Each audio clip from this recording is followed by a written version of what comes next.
If we don't have free speech, then we just don't have a free country. It's as simple as that. If this most fundamental right is allowed to perish, then the rest of our rights and liberties will topple, just like dominoes, one by one. They'll go down. That's why today I'm announcing my plan to shatter the left-wing censorship regime and to reclaim the right to free speech for all Americans. And reclaim is a very important word in this case because they've taken it away. In recent weeks, bombshell reports have confirmed that a sinister group of deep state bureaucrats, Silicon Valley tyrants, left-wing activists, and depraved corporate news media have been conspiring to manipulate and silence the American people. They have collaborated to suppress vital information on everything from elections to public health. The censorship cartel must be dismantled and destroyed, and it must happen immediately. And here's my plan. First, within hours of my inauguration, I will sign an executive order banning any federal department or agency from colluding with any organization, business, or person to censor, limit, categorize, or impede the lawful speech of American citizens.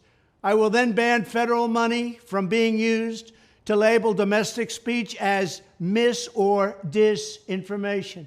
And I will begin the process of identifying and firing every federal bureaucrat who has engaged in domestic censorship, directly or indirectly, whether they are the Department of Homeland Security, the Department of Health, Human Services, the FBI, the DOJ, no matter who they are. Second, I will order the Department of Justice to investigate all parties involved in the new online censorship regime, which is absolutely destructive and terrible, and to aggressively prosecute any and all crimes identified. These include possible violations of federal civil rights law, campaign finance laws, federal election law, securities law, and antitrust laws, the Hatch Act, and a host of other potential criminal, civil, regulatory, and constitutional offenses. To assist in these efforts, I am urging House Republicans to immediately send preservation letters, and we have to do this right now, to the Biden administration, the Biden campaign, and every Silicon Valley tech giant, ordering them not to destroy evidence of censorship. Third, upon my inauguration as president, I will ask Congress to send a bill to my desk revising Section 230 to get big online platforms out of censorship business. From now on, digital platforms should only qualify for immunity protection under Section 230 if they meet high standards of neutrality, transparency, fairness, and non-discrimination. We should require these platforms to increase their efforts to take down unlawful content such as child exploitation and promoting terrorism, while dramatically curtailing their power to arbitrarily restrict lawful speech. Fourth, we need to break up the entire toxic censorship industry that has arisen under the false guise of tackling so-called mis- and disinformation. The federal government should immediately stop funding all nonprofits and academic programs that support this authoritarian project. If any U.S. university is discovered to have engaged in censorship activities or election interferences in the past, such as flagging social media content for removal of blacklisting, those universities should lose federal research dollars and federal student loan support for a period of 5 years and maybe more. We should also enact new laws laying out clear criminal penalties for federal bureaucrats who partner with private entities to do an end run around the Constitution and deprive Americans of their First, Fourth, and Fifth Amendment rights. In other words, deprive them of their vote.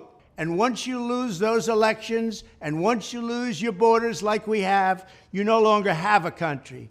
Furthermore, to confront the problems of major platforms being infiltrated by legions of former deep staters and intelligence officials, there should be a 7-year cooling-off period before any employee of the FBI, CIA, NSA, DNI, DHS, or DOD is allowed to take a job at a company possessing vast quantities of U.S. user data.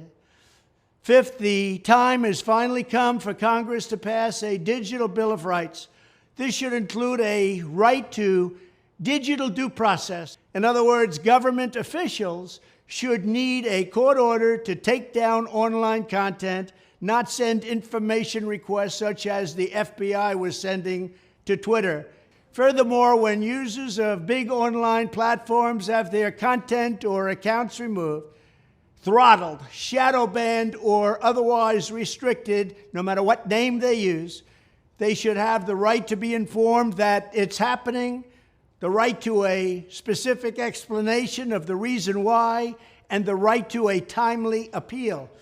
In addition, all users over the age of 18 should have the right to opt out of content moderation and curation entirely and receive an unmanipulated stream of information if they so choose.